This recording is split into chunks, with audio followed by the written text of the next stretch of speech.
आज हम पार्ट 3 देखने जा रहे हैं द फन दे हैड की सॉल्यूशन का। इससे पहले 2 पार्ट हम दे चुके हैं, पार्ट 1 एंड पार्ट 2।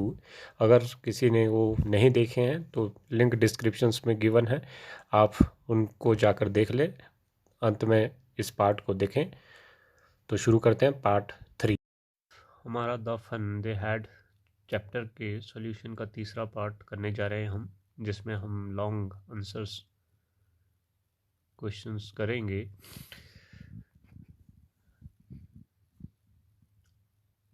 आंसर जो होंगे वो 100 से 150 वर्ड्स में हमने लिखने हैं। ये आपके एग्ज़ाम में 5 नंबर इम्पॉर्टेंट है। तो चलें स्टार्ट करते हैं। Answer each of these questions in 2 और 3 पैराग्राफ्स, 100 to 150 वर्ड्स।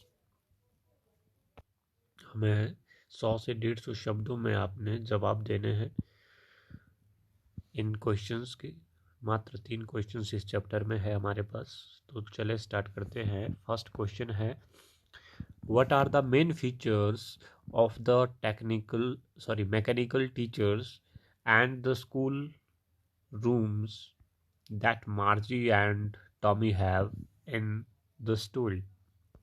क्वेश्चंस पूछ रहा है कि मार्जी और टॉमी के जिस प्रकार के मैकेनिकल स्कूल थे, मैकेनिकल टीचर्स थे और स्कूल था, उसकी क्या विशेषताएं थी, वो आपने लिखनी है इस क्वेश्चंस के जवाब में। तो आंसर है, the मार्जी and Tommy had mechanical teachers. मार्जी और टॉमी का क्या था? यांत्रिक अध्यापक था, यानी कंप्यूटर जो उनके पास था जिस पे वो पढ़ते थे उसे यांत्रिक अध्यापक कहा गया है स्टोरी में। They had large black screens, उनकी बड़ी बड़ी काली स्क्रीन हुआ करती थी। On which all the lessons were shown and questions were asked, जिसके ऊपर सभी पाठ दिखाए जाते थे और प्रश्न पूछे जाते थे। They had a slot in which students had to put their homeworks, इसमें एक ऐसा स्लॉट होता था जिसमें विद्यार्थियों को अपना होमवर्क दिया जाता था एंड टेस्ट पेपर्स, और साथ ही साथ उनका निरीक्षण पेपर भी उस पर दिया गया होता था। They had to write their answers in a punch code, उन्हें पंच कोड में जवाब देने होते थे। And the mechanical teachers calculated the marks immediately. Mechanical teachers जैसे ही टेस्ट वो सबमिट करते थे उस पर तुरंत ही मार्क्स को कैलकुलेट करके बता देता था कि आपका रिस्पॉन्स इतना है, आपके मार्क्स इतने हैं। There schools were in their homes itself. मार्जी और टॉमी के जो स्कूल थे वो उनके घर पर ही थे। They did not have any classmates, उनके कोई सहपाठी भी नहीं थे। They learned geography, history and arithmetic, वो भूगोल, इतिहास और अंक गणित पढ़ा करते थे। They had regular days and hours for school, उनके पढ़ने के नियमित दिन थे, निश्चित दिन थे, निश्चित घंटे हुआ करते थे। Margie's school was right next to her bedroom, Margie का जो विद्यालय था वो उसके शयन कक्ष के बिल्कुल बगल में था, पास में था, सामने था। The mechanical teachers always turned on at the same time. The mechanical teachers always turned on at the same time every day. उनका जो मैकेनिकल टीचर, यांत्रिक अध्यापक यानी जो कंप्यूटर था, वो निश्चित समय पर हर रोज ऑन हो जाता था, एक्सेप्ट सैटरडे एंड संडेज, सिवाय शनिवार और रविवार को छोड़कर बाकी सभी दिन ये कंप्यूटर एक निश्चित समय पर ऑन हो जाता था, यानी उनको निश्चित समय पर अपना कार्य करना होता था।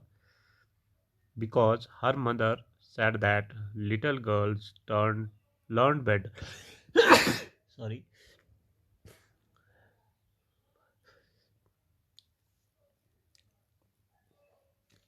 because her mother said that little girls learn better when they learned at regular hours. Saturday और संडे को छोड़कर बाकी सभी दिन कंप्यूटर एक निश्चित समय पर ओपन होता था और उनकी माताजी का कहना था कि एक लड़की तभी अच्छे से पढ़ सकती है अगर वो नियमित रूप से रोज़ाना नियमित समय पर पढ़े। डिस्टर्बेंस के लिए क्षमा चाहूँगा, स्वास्थ्य थोड़ा ठीक नहीं चल रहा है, इस वजह से आपको थोड़ी सी डिस्टर्बेंस होगी,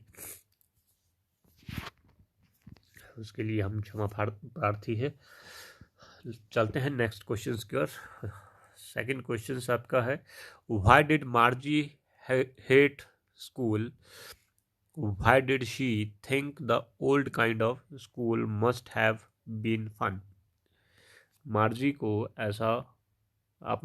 अपने स्कूल से नफरत क्यों थी और वो ऐसा क्यों सोचती थी कि जो ओल्ड काइंड ऑफ स्कूल थे वो ज़्यादा अच्छे थे, उसमें ज़्यादा मज़ा था। आंसर इसका बनेगा आपका, Margie hated school because it was not fun. Margie इसलिए स्कूल से नफरत करती थी क्योंकि उनके विद्यालय में किसी प्रकार का हंसी मजाक नहीं हुआ करता था, कोई मज़ा नहीं था। Mechanical teachers used to teach her every day at a fix time. उनका जो यांत्रिक अध्यापक था यानी जो कंप्यूटर था वो एक निश्चित समय पर रोज़ाना उन्हें पढ़ाया करता था। Recently she had been doing badly in geography tests. और हाल ही में जो मैकेनिकल टीचर ने उनका ज्योग्राफी का टेस्ट लिए थे उसमें वो बुरा प्रदर्शन कर रही थी। Her mechanical teachers had been given her, यानी जो मैकेनिकल टीचर्स ने उसको टेस्ट दिए थे उसमें वो खराब प्रदर्शन कर रही थी। Her mother was not happy, उसकी माता जी खुश नहीं थी with the performance and send for the country inspector. उसकी प्रगति रिपोर्ट से उनकी माता जी खुश नहीं थी, इसलिए उन्होंने कंट्री निरीक्षक को भेजने का निर्णय किया। She hopes that the inspector would take the mechanical teacher away. और मार्जी को आशा थी कि कंट्री इंस्पेक्टर जो है आ रहा है वो इस मैकेनिकल टीचर को यानी उसके कंप्यूटर को लेकर जाएगा। She is disappointed when the country inspector manages to assemble all the parts of the mechanical teacher. लेकिन मार्जी उस समय हताश हो जाती है, डिसअपॉइंट हो जाती है जब कंट्री इंस्पेक्टर उसके मैकेनिकल टीचर को यानी उसके कंप्यूटर के सभी पार्ट को फिर से असेंबल कर लेता है, फिर से जोड़ लेता है और उसके मैकेनिकल टीचर को ठीक कर देता है। The part that she hated the most was interesting the homework and inserting the homework and test papers in the slot on the mechanical teacher। और सबसे ज़्यादा नफ़रत जो मार्जी करती थी वो करती थी कि उसे जो होमवर्क और टेस्ट पेपर इंसर्ट करने होते थे मैकेनिकल टीचर जो उसका कंप्यूटर हुआ करता था उस पर जो उसे अपने होमवर्क और टेस्ट पेपर डालने होते थे उस चीज़ से मार्जी बहुत ज़्यादा हेट करती थी। She did not like the fact that she had to write her answers in a punch code. उसे ये बात अच्छी नहीं लगती थी कि उसे अपने जवाब पंच कोड में लिखने होते थे। She thought that the old kind of school must have been fun। वो सोचती थी कि पुराने ज़माने के स्कूलों में कितना मज़ा हुआ करता था। As she imagined all the kids from the entire neighborhood coming together, laughing and shouting in the schoolyard। वो इमेजिन करती है कि कितने अच्छे पुराने ज़माने के स्कूल हुआ करते थे जब सभी विद्यार्थी आस पड़ोस के एक साथ स्कूल जाते थे, हंसते थे, एक दूसरे से पे चिल्लाते थे। She imagined that they would sit together in the classroom. आगे वो कल्पना करती है कि उस समय के जो विद्यार्थी थे वो इकट्ठे एक क्लासरूम में बैठा करते थे, उनकी तरह अलग क्लासरूम नहीं होता था, घर में ही। Go home together at the end of the day, और स्कूल ख़त्म होते ही, दिन ख़त्म होते ही सभी विद्यार्थी इकट्ठे घर जाते थे। They would learn the same things, वो विद्यार्थी पुराने ज़माने के स्कूलों के एक जैसी ही चीज़ें पढ़ा करते थे। And could help one another with the homework and talk about it, और वो एक दूसरे की गृह कार्य में सहायता किया करते थे और उस गृह कार्य के ऊपर बातचीत किया करते थे। Also the teachers were people, साथ ही साथ जो अध्यापक हुआ करते थे पुराने ज़माने के स्कूलों में, उसमें वो लोग हुआ करते थे, ना कि कोई मैकेनिकल टीचर, ना कि कोई computer. All these aspects made her believe, ये सभी चीज़ें सोचकर उसको ऐसा विश्वास हो रहा था that the old kind of school must have been fun, कि पुराने ज़माने के स्कूलों में बहुत मज़ा था, बहुत आनंद था। थर्ड क्वेश्चन है आपके पास, do you agree with Margie that schools today are more fun than the school in the story? क्या आप मार्जी के इस विचार से सहमत है कि आजकल के जो स्कूल है वो कहानी में बताए गए स्कूल से ज़्यादा अच्छे हैं, ज़्यादा बेटर हैं?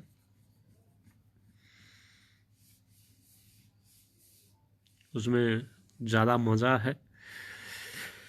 Give reason for your answers, कहता है कि अगर ऐसा है तो अपने जवाब में कुछ कारण बताइए कि ऐसा क्यों लगता है आपको।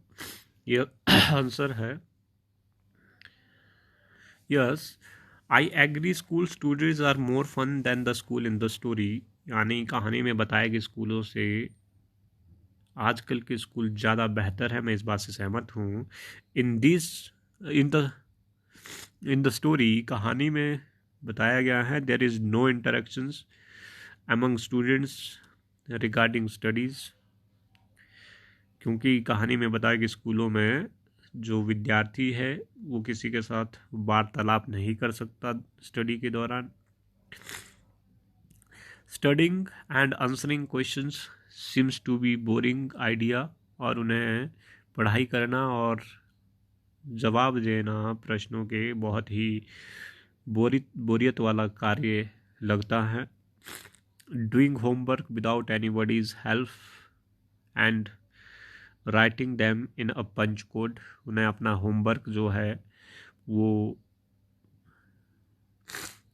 बिना किसी की हेल्प के करना पड़ता था, और जवाब भी पंच कोड में लिखने होते थे।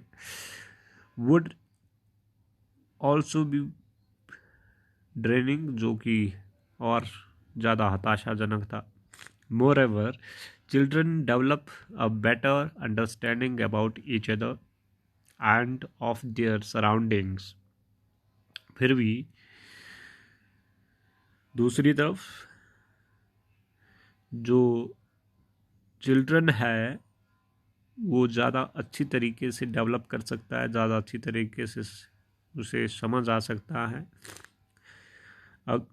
अगर वो एक दूसरे से बात करें, एक दूसरे के सराउंडिंग में रहे। When they go to the schools, जब वो स्कूल जाते थे, and interact with each other, interact यानी वार्तालाप करते थे, तब बच्चे ज़्यादा अच्छी तरीके से सीख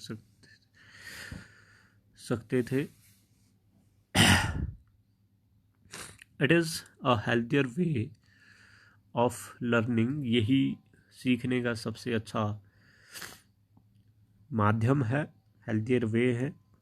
listening to teacher explaining lessons is always more interesting than reading the entire lesson on a mechanical computer. यांत्रिक कंप्यूटर पर पाठ पढ़ने से कहीं ज़्यादा बेहतर है कि अध्यापक के द्वारा पढ़ाए गए पाठ को सुनना, ये और ज़्यादा बेहतर है। Also if any student faces any problem with the subject और इन होमवर्क, और यदि कोई बच्चा होमवर्क को लेकर यानी गृह कार्य को लेकर किसी परेशानी में आता है, किसी भी सब्जेक्ट का गृह कार्य करने में उसे परेशानी हो रही है, he can discuss it with the teachers and other kids, तो वो अध्यापक के साथ और बाकी बच्चों के साथ उस विषय को लेकर, उस होमवर्क को लेकर वार्तालाप कर सकता है। It is impossible to discuss problems and situations with the mechanical teachers that is only programmed to teach in a particular manner, जो कि मैकेनिकल टीचर यानी आंतरिक अध्यापक यानी कंप्यूटर के साथ कर पाना संभव नहीं है। यानी कंप्यूटर के साथ आप किसी भी प्रॉब्लम को डिस्कस नहीं कर सकते हैं। अगर स्टोरी में जिस प्रकार के स्कूल बताए गए हैं जिसमें मैकेनिकल टीचर्स हुआ करते थे, कंप्यूटर ही अध्यापक है, उस पर ही बच्चों को लेसन दिए जाते थे, उस पर ही क्वेश्चन आंसर दिए जाते थे, तो अगर वहाँ पे कोई प्रॉब्लम आ जाती थी बच्चों को तो वो किसी मैकेनिकल टीचर्स के साथ डिस्कस नहीं कर सकता था, क्योंकि उसमें तो पहले ही एक निश्चित तरीके से लेसन को प्रोग्राम किया गया होता था।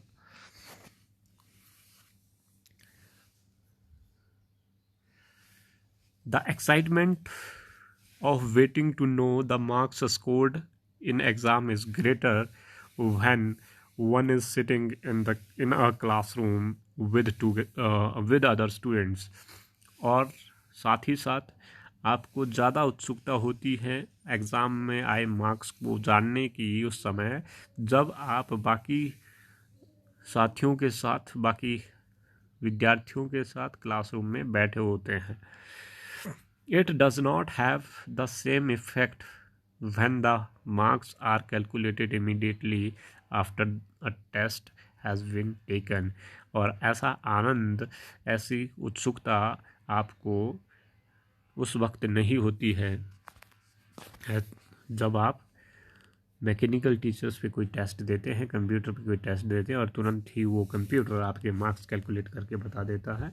तो उस समय आपको मार्क्स जानने की उतनी ज़्यादा एक्साइटमेंट नहीं होती है जितनी कि एक क्लासरूम में बैठकर बाकी सहपाठियों के साथ बैठकर अपने मार्क्स जानने की उत्सुकता बच्चों में रहती है। उतनी उत्सुकता आपको कंप्यूटर पे मिलने वाले मार्क्स को देखने की नहीं रहती। फाइनली, अंततः the friends that you made at school are most probably the best friends that you will ever make in your entire life, और निश्चित तौर से ही जो स्कूल में आप दोस्त बनाते हैं वो आपकी पूरी लाइफ टाइम यानी एंटायर लाइफ में पूरे जीवन भर आपस में दोस्त बने रहते हैं। The various qualities that you learn in schools, और बहुत सारी जो गुण हैं आप स्कूल में सीखते हैं, like obedience, respect, kindness for other, sharing and taking part in school games, sports and other activities are all a part of school education today. और साथ ही साथ आप आदरणीय बनते हैं स्कूल में आकर, आप दूसरों की रिस्पेक्ट करना सीखते हैं, दूसरों के प्रति दया भाव आपके मन में जागृत होता है, आप दूसरों के साथ किस प्रकार शेयरिंग करनी है वो सीखते हैं। स्कूल में आकर आप विभिन्न खेलों में भाग लेते हैं और बहुत सारी अन्य गतिविधियां भी आप स्कूल आकर आजकल के स्कूलों में सीख सकते हैं। Therefore, schools today are more fun than the school in the story, as they are more interactive. इसलिए आजकल के ज़माने के जो स्कूल है वो कहानी में बताए गए स्कूलों से कहीं ज़्यादा इंटरैक्टिव है, कहीं ज़्यादा महत्वपूर्ण है। They promote a healthy environment for the students to study and learn. और आजकल के विद्यालय एक अच्छा वातावरण विद्यार्थियों को पढ़ाई के लिए और सीखने के लिए उपलब्ध कराता है। वीडियो अच्छी लगी हो तो इसे लाइक करें, साथ ही साथ मेरे चैनल को सब्सक्राइब करें और इसके साथ ही बेल आइकन को ज़रूर प्रेस करें ताकि आने वाली हर नई वीडियो की नोटिफिकेशंस आप तक पहुंच सकें।